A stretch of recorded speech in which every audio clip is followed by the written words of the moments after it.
What else? Now, what else? It should not be that simple. There has to be something fun in everything. What we are doing, there has to be a secret boost. There has to be something else. It's not that obvious. No? So I kind of learned that even more when I started to understand more in terms of numbers. No, the 80-20 rules, for example, that 20% of the things bring the 80% of the revenue, or the 80% of the goodness. So I'm always obsessed with identifying that 20%, that little thing that will change everything, no? Welcome to Latinx in Power, a podcast that will share stories of amazing Latinx leaders. Hosted by Thaisa Fernandez, a proud Latina in tech, program, and product manager living in Silicon Valley and sharing her experiences. Welcome to Latinx in Power. You are one of my inspirations, and I'm really happy to have you here. Thank you. Thank you, Thaisa, for organizing this. Today, I'm going to talk with Gretchen Rodriguez. She has a bachelor's degree in computer science and a master's in international management. She also studied design thinking, UX design, data analytics, and neuroscience, between other things. Gretchen worked for a long time at eBay, and her last role there was senior product manager and product owner. Now, she is a senior product manager at Santander Digital in Palo Alto. So I want to first start asking you, what does it mean to be a Latina for you? Yes, so for me, being a Latina represents bring a different perspective to the conversation, or bring a different way of working, or bring in a little bit of that less serious moment to the serious things in general, no? But always with a very strong foundation. So, for instance, having the knowledge from the region, having that style and way of working in general that we have in Latin America, when you bring that to the US or other markets, it can be very powerful, because you can kind of have an exponential experience. You can bring your own, yourself, etc., but just boost it and complement it even more with all of those formal ways of working and processes that we have here in the US or in other countries. So for me, being Latina is that commitment, no, to create that bridge between the countries, between ways of working, between teams and groups. So that's what I've always done in my career, and that what has helped me to continue growing all the time, keeping that authenticity, myself being super authentic all the time, and being honest with what I believe, with my core belief system, etc., but bringing in the context of business with the Latino power. I think it's just amazing in general. So I'm curious, this was always something that you had in mind? Yes, I've always had this mindset of thinking, what else? Now, what else? It should not be that simple. There has to be something fun in everything. What we are doing, there has to be a secret boost. There has to be something else. It's not that obvious. No? So I kind of learned that even more when I started to understand more in terms of numbers. No? The 80-20 rules, for example, that 20% of the things bring the 80% of the revenue, or the 80% of the goodness. So I'm always obsessed with identifying that 20%, that little thing that will change everything, no? So that's why I'm always chasing those moments, of those aha moments, where it's just asking different questions or bringing a different perspective can definitely change the conversation or the discussion that is happening in the moment. So I kind of, I feel that that's part of my DNA. I need to always bring a different angle, or probably it's also part of my experience, in the sense that I'm a computer science engineer, but I have been developing my career in the business part. So I feel like I can understand both worlds and make those moments of collapsing happening, no? So that's where I feel the magic starts, when you are able to have those aha moments, when 2 or 3 pieces come together and kind of explode, and you say, okay, this is the 20% that I was looking for. So I've been always been very not quiet with accepting the things as they are, maybe because where I come from, etc. But I'm always questioning that little thing, that there has to be something else. There has to be something else. So that keeps me going all the time and push me to the next adventure all the time. And I love that you mentioned the 80-20 framework. I'm super fan of that. And what are you most proud of? Well, in my case, I think the biggest thing is definitely speaking a second language. Now, for me, when I started my career, I was, as everybody, thinking that I was going to work in the Deloitte, but more than Deloitte, one of these big four Boston consulting group, McKinsey, etc.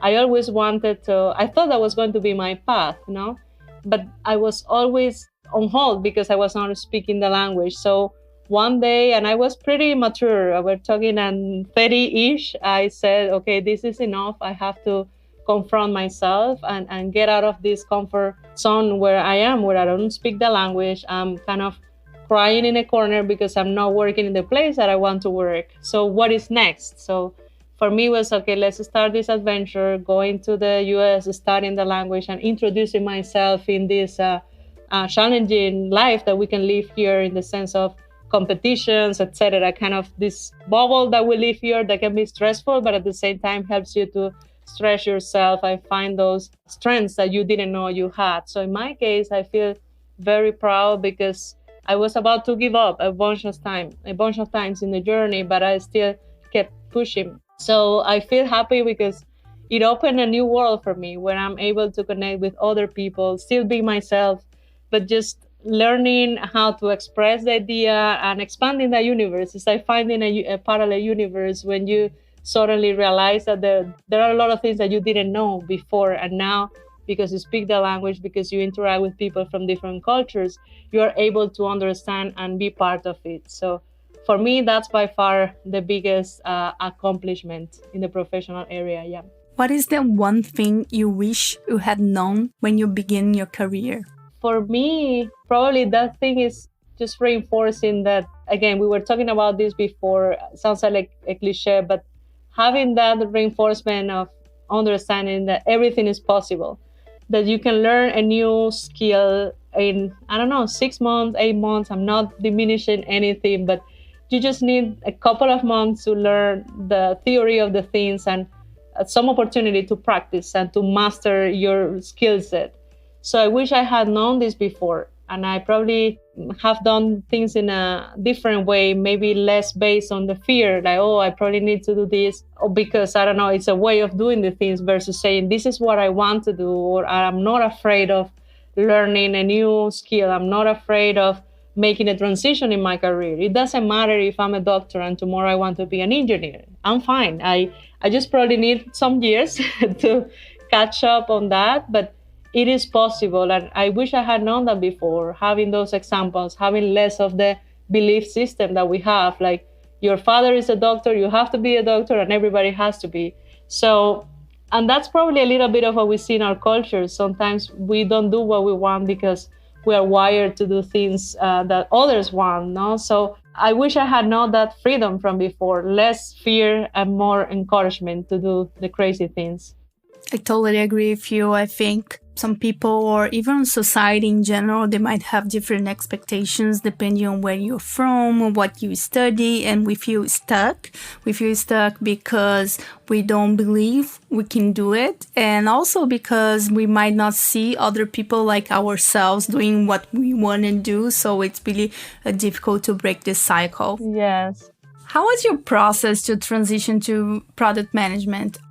Basically, I was doing product management before when I was living in Spain and working in Agile Digital. But of course, it didn't have the fancy term or the fancy connotation that it has today, or the fancy or the clear awareness of the customer in the center and all of the things that we hear today, no? So when I moved to the US, it took me some time to understand what was I doing at that moment and what I wanted to do. So it was a little painful process, but it was very instrumental for me to understand where I wanted to go. So when I was able to understand, okay, what I do and what I want is product management, now I know what are the positions that I can apply. But of course, things in life are always different, as you expect. So, and then I discovered that it's a very competitive ecosystem, no, in terms of product management. and people that do product management. So finding that opportunity took me some time. I'm talking about more than 2 years. I'm talking about 3 years, more or less. But then what I did is once I identified where I wanted to go, I prepared myself for all of those years. I was doing marketing at eBay, and it was not the thing that was fulfilling me the most, but I knew it was part of my journey. So what I did was starting to apply some of the agile practices, frameworks, etc., to what I was doing already, to prepare myself, to wire myself, to speak the same language. So I was applying all of that in my job at eBay as the marketing organization, and then networking all the time, finding that opportunity internally, externally. But then I realized I was going to be easier to make the transition internally. So there was also that exact moment where the company opened a product position for international expansion. And the person that was going to drive that efforts was the first person that I met in eBay when I expressed I wanted to move to product, etc. So he was kind of a mentor for me at that moment. So the moment that he knew about the opportunity, he immediately reached out and said, there is this, I think your exact role. And I will always be so grateful because he trusted, he knew, he felt that I was prepared for that, even though it's not the case. Sometimes people literally ask you for 5-year experience, etc. So I think it was a mix between being perseverant and what you want, but also finding that person that will open that door for you when you feel that you don't have the power to keep knocking the door. There will always be someone that will open that door for you. So for me, that was the combination, but also the preparation, no? Like incorporating all of the frameworks, way of working, to be prepared, to kind of claim to the world, like, I'm ready for this. What is next? Show me the opportunity. So I think that was my strategy, and I think it worked out. It took some time, but always be determined on what you want to go, and I think that always pays off. So I have a blog. It's called PM 101, and I share like learnings and advice for other like fellow aspiring like PMs. And I'm curious if you have any advice for someone who is like transitioning to product management. Yeah, so I think the first one is to be clear on why you want to do it. Like, why is that? Sometimes you see the motivation sometimes come because of financial standpoint, and sometimes it comes because of status. I don't know. In my case, I needed that sense of identity, professional identity. I was all the time asking myself, I wish I were a doctor so I know what I was doing in my life, or a lawyer. It's very clear. In this type of role, you probably need to combine the different pieces and put a strong story around that. So I think the advice is, first, be sure, like, spend time. I don't know, it will probably take you more than you think to write exactly, why do I want to do this? Or what am I passionate about? So finding that is very important. The second is finding those people that can help you to, again, open the doors for you in general, because sometimes opportunities are not even published. So you probably need to be in contact with the companies, people that are willing to give you that opportunity, even though you might not have the experience, etc. So I think that's important. The third one for me, it's exactly what I shared. Like, what else can I do now in the projects that I'm doing to stretch myself and feel confident or feel more comfortable on the terms, speaking the language, learning, for instance, learning Sketch and InVision should be like learning how to talk. It should be mandatory in your mind, for sure. Like, you don't have to be a professional, but being able to express yourself through the tools that are used all the time. So I would say those three are the most important. And the fourth is find that power when you feel you don't have it. Just take a break. If you need to take a break, take it. But be true to yourself. Keep pushing. You will be very close to where you want to go, and closer than yesterday. So that's why it's very important, the first point. Be sure on the why. Why do I want this? So that's always the motivation to keep moving. And finding those people that can help you all the time, and people that have gone through the same journey or similar journey. And speaking, say out loud, I want this, out loud to the world. I want this. And say it to everybody. You never know who's going to be that person that can give you the opportunity. And you just need one contact and one person to say, yes, come here and do this, and I'll make it happen. So express what you want. Someone will be in your way to make it happen too. Great advice. And I like that you started with the why. It's so true. You need only one person. You need someone to open the door. After that door is open, you're going to get it. Everything. You just say, not even the door, just open the window. I will make it happen. That's what I was saying. I'll make it happen. Just give me the chance. So tell me the first thing that comes to your mind when you hear these questions. Your superpower. Yes. For me, it's probably the possibility. Again, it's the communication. Going back to the communication. When we think about the projects and everything what we do, again, it's the 80-20. 80% communication, 20% content. If you have the superpower for me is understanding that 20%, but at the same time, streamlining the conversations. Mm-hmm. What can you do? Okay, this is the person that I need to be on my team, to have on my team. This is the person that I need for an approval. Just that superpower, for me, that's a superpower. Identifying your key people in the room that will help you to move forward. Because if you win, they win, and everybody wins. And I think that's a superpower. Finding those horses in the room that can help you to push where you want to go, and being able to identify the 80-20 is super key. And what is the last skill you learned? Well, in my case, I started to learn more about everything related to exactly neuroscience, how our brain works, how our mind is wired. And that's something that I've been incorporating more and more. So for instance, all of these frameworks that talk about the cognitive behaviors that we have in ways of working, ways of reading and so on. So I'm learning more and more about that, trying to incorporate some of these frameworks, trying to incorporate everything related to the methodologies in terms of jobs to be done and how to create organizations around that in product where everybody works with a common goal or a common win at the end instead of silos, no? So I'm more into that part. What can I do to leverage the group as a group and win that 80% with the 20% of the tweaking and efforts?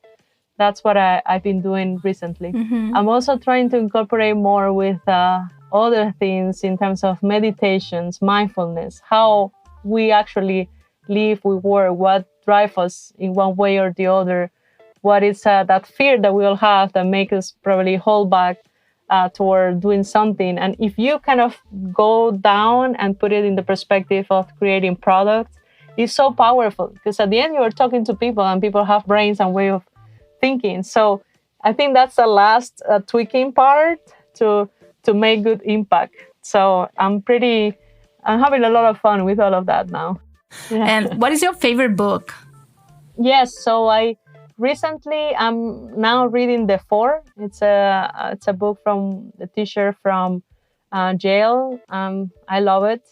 I recently read Do Nothing. It's a book. Celeste is a writer.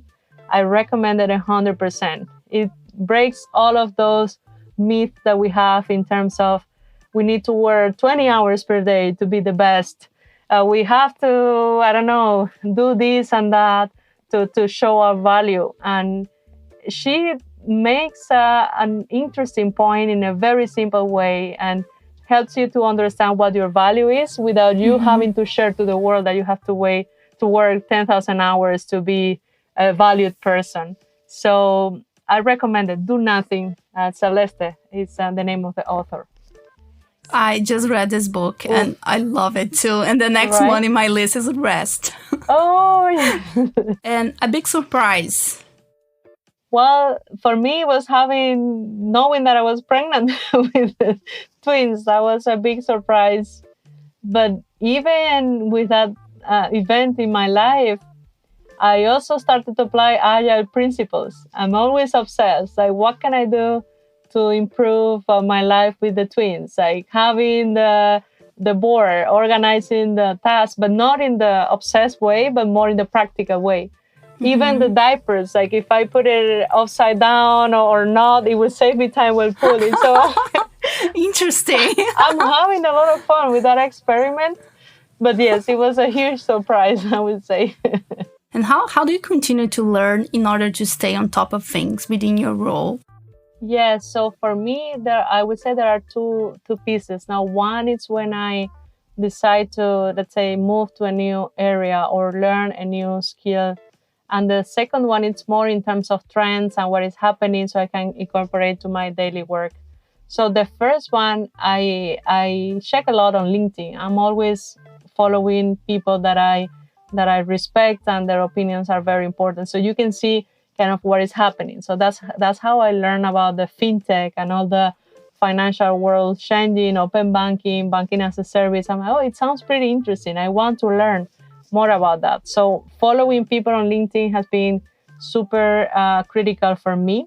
So the other thing is more, okay, now that I'm on my role, what else do I need to know? Let's say it's open banking happening. Let's say banking as a service. What else it's out there? The challengers banks versus the incumbents. What is happening? No. So there are two things that I do all the time. No. The first one is connecting with people in the sector. Hopefully, thanks God, I have some opportunity like with professionals in Forrester, for instance, so I can have the latest based on their opinions.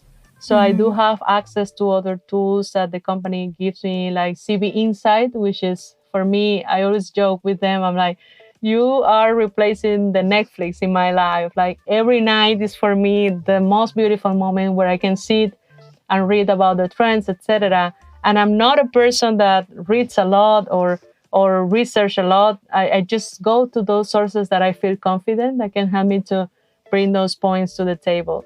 So if you don't have that, there are other sources like blogs, people from the area that can, from the sector that can share more.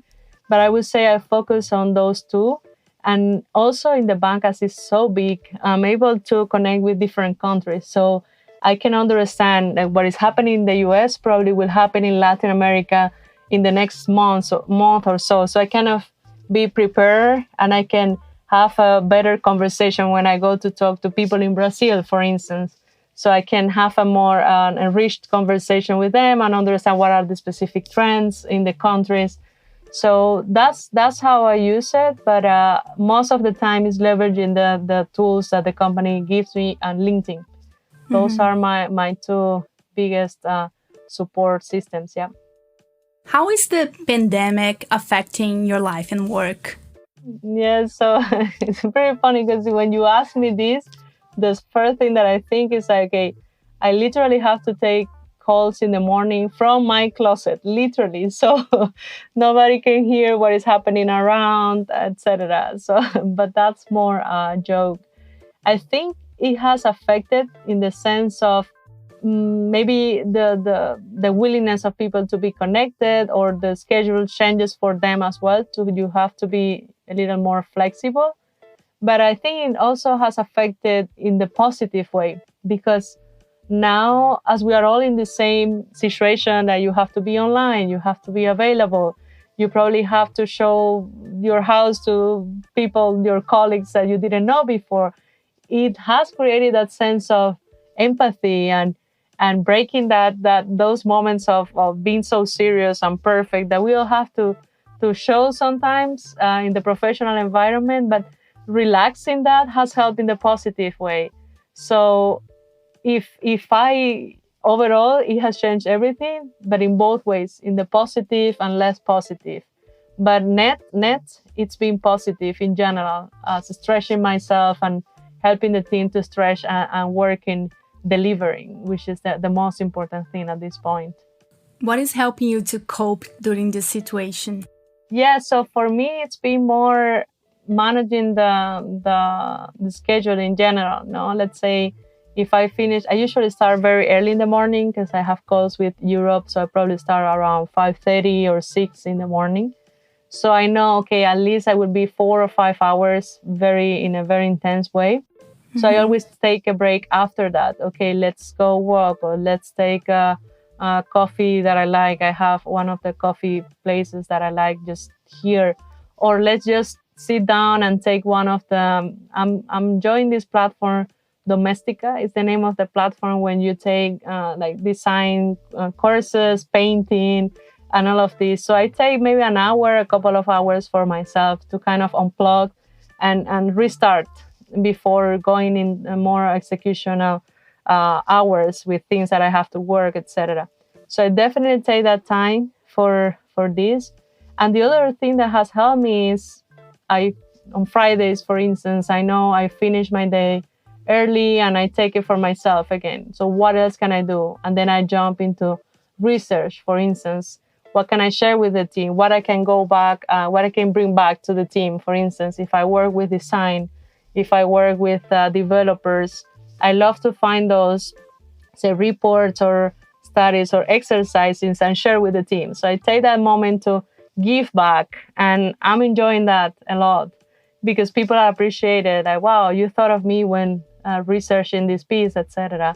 So that sharing moment is also a way for me to cope, and I'm also enjoying that as well. I love that you also take some time to give back. Yes. And what makes you inspired? Well, in this moment of my life, it sounds also very obvious, but finding a leader with compassion in itself, in himself or herself, a person that really drives a vision. Let's go here, let's do that, but with honesty, right? So that inspires me 100%, 10,000 times. So this is one thing that I'm always searching. Every time that I go or start a new position, I need to find those pillars that can help me to feel more not only comfortable in the position, but also find that inspiration to keep moving. No, that's one thing. And the second thing that I'm always reading and researching a lot is more about all of these videos that you see in terms of gratitude, in terms of little things that people do that kind of make someone's life different. So that little product that improved, I don't know, as the story with the mask and this device that was expanding the mask and helping the doctors and everybody to have less injuries in the way they were using the mask all the time. So all of this helps me because I go back again to what we were talking before, the simplicity, but at the same time, the power of the simplicity. So finding those moments that kind of help me reiterate in my vision, but also keeps me inspired on, you don't have to reinvent the world. You don't have to boil the ocean. You just have to find those things that are important to keep moving. So sharing those moments and learning those moments, it's also an important source of inspiration for me. And of course, finding new influencers online, but more people that share, again, the vision of, let's say, business, but also mixed with, I don't know, meditation, mindfulness, etc. Finding those people that can share that vision, it also helps me a lot to keep the hope and keep inspired every day. Interesting. Yeah. And what should I have asked you, but I didn't? What is the impact when you move from one industry and the other? How easy is that? How versatile is the skill set that you can have? And based on my experience, I know I've been moving in sectors that are very agile in general, like e-commerce and now fintech. So based on my experience, I think you just need to have a solid skill set and, of course, learn about the sector and the area. If you're in e-commerce, you probably, as a product manager, need to know what are the specific KPIs, who are the players, how much is growing the area, etc. But also, at the same time, I think it's very easy. It's not that it's easy, but it's very feasible. You just need to probably understand more about the sector, applying those thought process, the same that you had your previous experience to the new one, and trying to paraphrase a little more how you will be impacting specifically. If it's more about changing the KPI, if it's more about understanding the customer journey, it's a little different. But besides that, I will not feel any intimidation on changing sectors if you have a strong foundation as a product. You know, we can also talk about that, the power of the analytics. Mm-hmm. Again, sounds as a cliche. We see a lot of companies, yeah, we're data driven. What does it mean as the PM? For real, like, let's sit for a moment. Yeah, we're a data driven company, yes, but for you, what does it mean? And I can tell you what it means for me.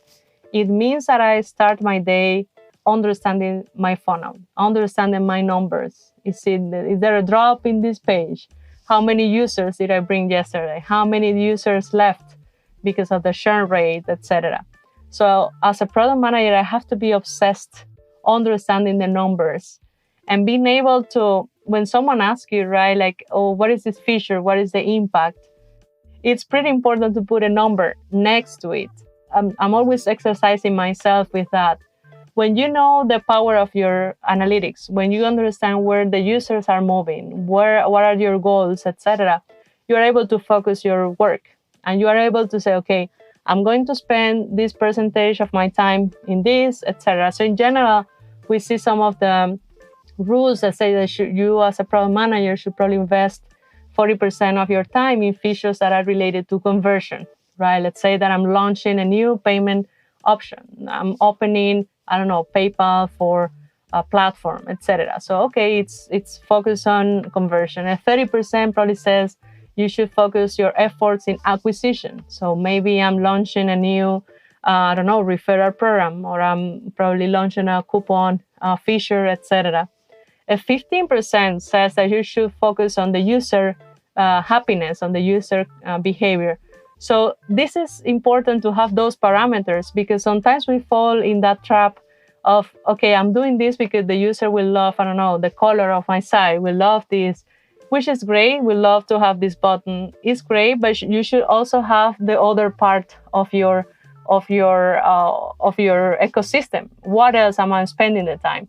And then probably a 15% of the rest, you should probably invest in big bets. Let's say that I'm doing a new thing that is quite revolutionary from my users. Great. And if you take that 40% conversion, 30% acquisition, 15% user happiness or user experience, and 15% bets, you see that that total is 100%, which means that you should spend 0% in things that are not a priority. So it sounds obvious, but it's very difficult.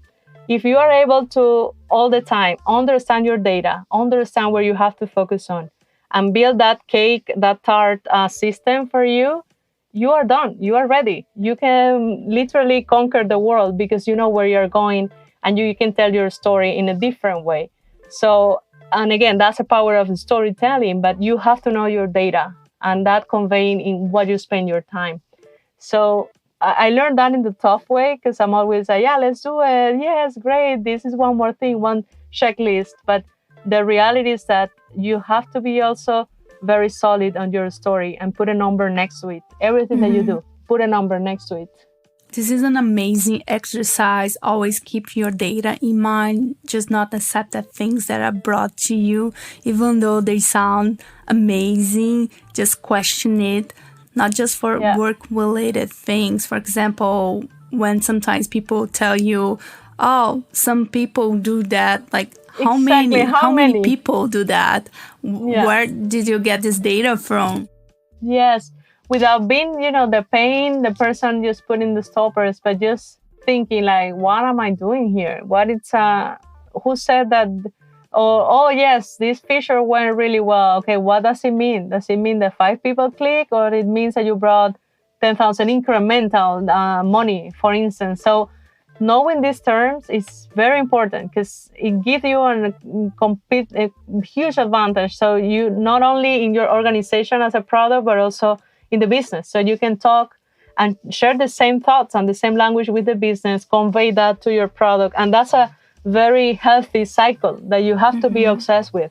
You have to build that flywheel between understanding the numbers, bringing value, repeat. So I think that's very important. We are getting to the end. I want to thank you, Gretchen, so much. I had a lot of fun and I learned a lot. So far, we have 3 great learnings. First one, learn the language of the thing you want to do. In instance, if it is English, if it is computer science, engineering, or product management.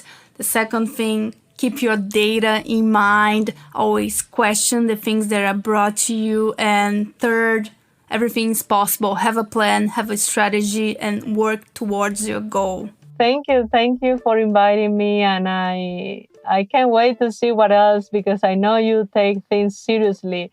So between these, the blog, etc., you are going to find a huge momentum, I'm sure. I don't have any doubt. Thank you. That's it for today. Thanks for listening, and I hope you enjoyed it. We'll have more interviews with amazing Latinx every first Tuesday of the month. Check our website, latinxempower.com, to hear more. Don't forget to share comments and feedback, always with kindness. See you soon.